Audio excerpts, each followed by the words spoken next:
Good morning. My topic of discussion is endocrine functions of the kidney, and my moderator is Dr. Iber sir.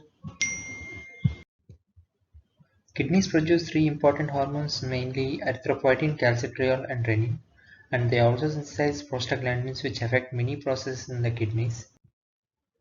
And they serve as an important endocrine target organ for number of hormones. Thereby, they control extracellular fluid volume, electrolyte balance, acid-base balance, and blood pressure. A brief account about the renin-angiotensin system.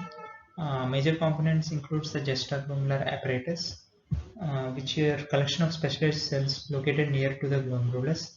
And this apparatus contains three types of cells, which are juxtaglomerular cells and macula densa cells and the mesangial cells. The juxtaglomerular cells, these are the specialized myoepithelial cells, and they are present in the tunica media of the afferent arteriole, and these are well developed, and renin is stored in the secretory granules of the juxtaglomerular cells, and therefore these are also called as granular cells. Types of receptors.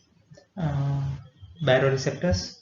These respond to change in the transmural pressure gradient between the afferent arterioles and the interstitium, and response is of two types because they are densely innervated by the sympathetic nerve.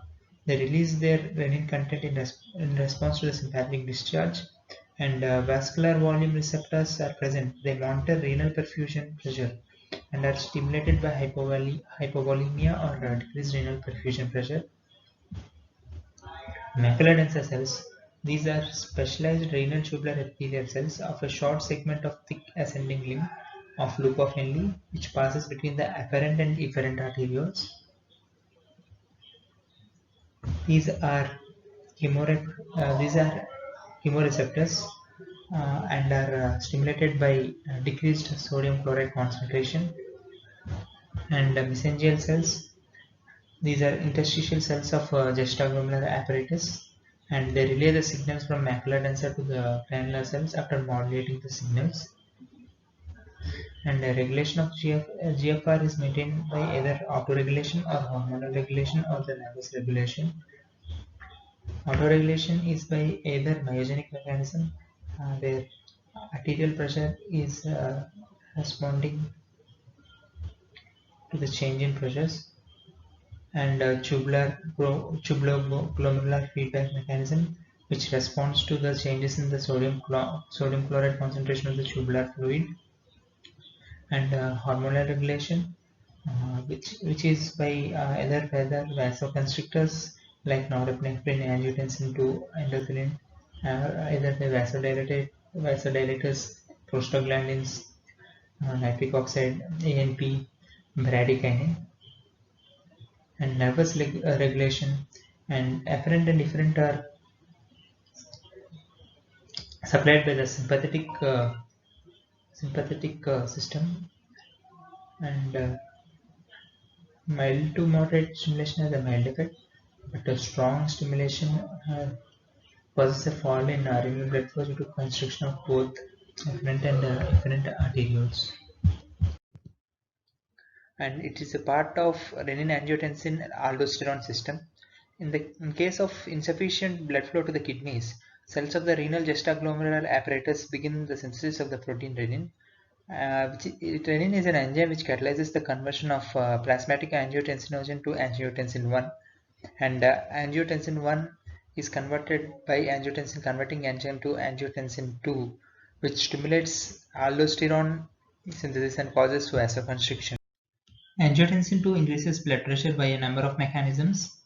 It stimulates aldosterone release from the adrenal cortex, which increases sodium and water retention, and vasoconstriction of efferent greater than efferent arterioles results in slight decrease in GFR at a lower perfusion pressure, but increasing the filtration fraction.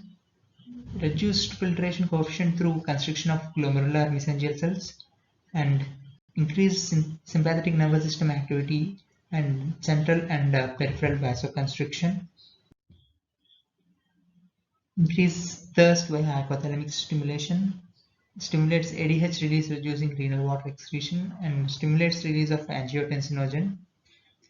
Aldosterone acts on the distal convoluted tubule to increase the reabsorption of sodium and water, and it increases the elimination of potassium and proton. So this is a brief mechanism of how angiotensinogen increases the blood pressure.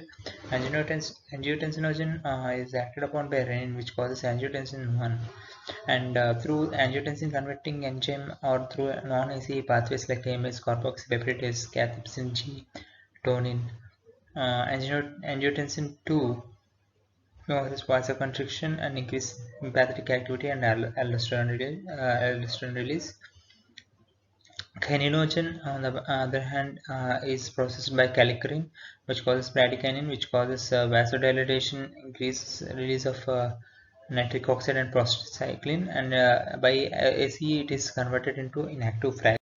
So the decreased renal perfusion causes renin activation, which converts angiotensinogen to angiotensin 1, which causes vasoconstriction, and it increases the filtration pressure.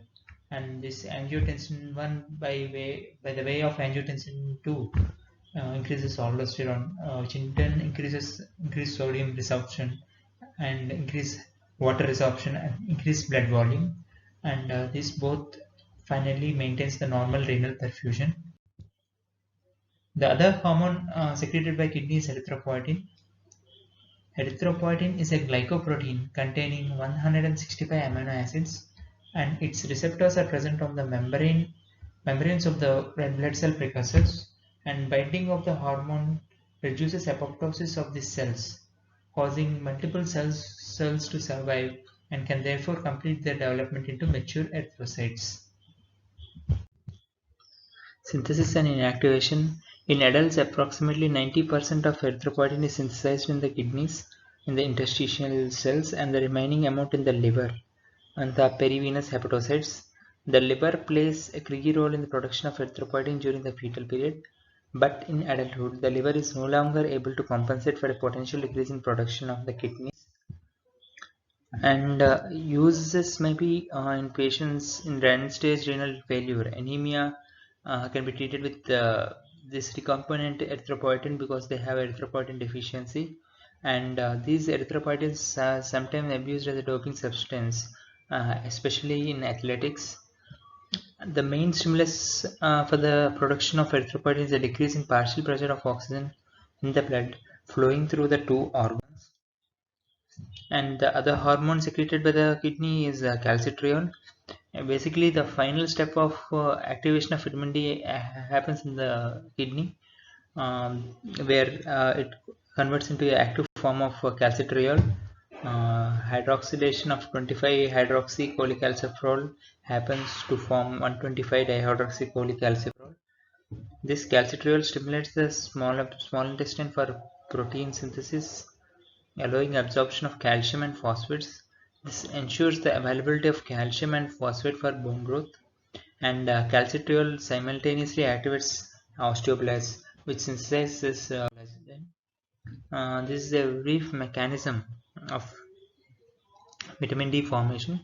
7-dehydrocholesterol, which is there in the skin, with UV radiation, it converts into precalciferol, and after that it is converted into cholecalciferol, which is an inactive vitamin D3, and in liver and kidneys it is converted into 125 dihydroxycholecalciferol, which is the calcitriol, the active form of So this is a pictorial representation of the same. Calcitriol stimulating the small intestine for protein synthesis, allowing absorption of calcium and phosphates. And calcium and phosphates are now available for bone growth, and they also activate osteoblasts to synthesize collagen. So this is a brief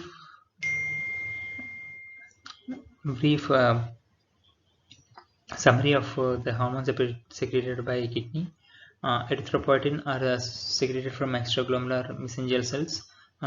These stimulate erythrocyte production, and calcitriol, uh, active form of vitamin D3, increases absorption of calcium and phosphate from gastrointestinal tract. Renin, primarily from juxtaglomerular cells, activates the renin-angiotensin system by producing angiotensin 1 of angiotensinogen, and thrombopoietin stimulates megakaryocytes to produce platelets.